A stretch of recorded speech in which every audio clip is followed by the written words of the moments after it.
What's the practical effect of all this? How bad is this damaging the president's agenda? I think there are no winners here. For the White House, it's a political black eye.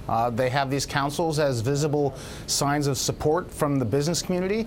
Mr. Trump was a businessman before being president, so this is an important constituency. And for these to be disbanded in these circumstances is damaging to them. It's also a loss to the business community.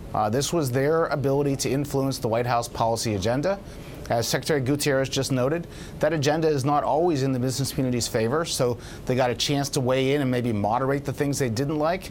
And certainly on things like tax reform, not all tax reforms are created equal. And for them to have a vehicle to go in and say this is what's really important to Americans' businesses was a big opportunity for them. So they lose the opportunity to influence the policy process in that way, and the White House loses visible political support. So that's not a good news story.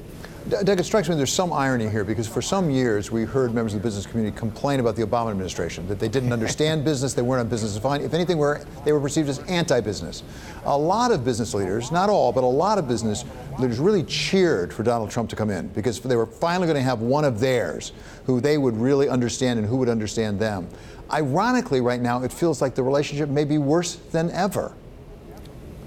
Yeah, it is a deep, ironic moment. I think there's always been a bit of a disconnect between the opportunity represented by President Trump and his ability to carry Republicans to majorities in the House and the Senate. That's an historic opportunity. The business community was really quite excited about that. And then there's the conduct of the campaign and now the conduct of the presidency itself. There's a lot of reservations about the rhetoric and the style and the presentations of the president, his unwillingness to be disciplined and stay on message. Right. That's always been a cause of concern. And in this case, the latter has simply outweighed the former. So finally, Doug, you know Congress very, very well. Does this make one bit of difference to Congress? Are they going to vote for tax reform or not based on their own interest without regard to the White House? I think it makes an enormous difference to Congress. What Congress needs more than anything else is a White House that is willing to give it the air cover to take tough votes, for a president to stand up and say, I'm very proud of Representative X or Senator Y because they did something that America needs, even though it might not be in their narrow interest. And they don't feel they're going to get that from this president. It's really going to hurt their ability to get the job done.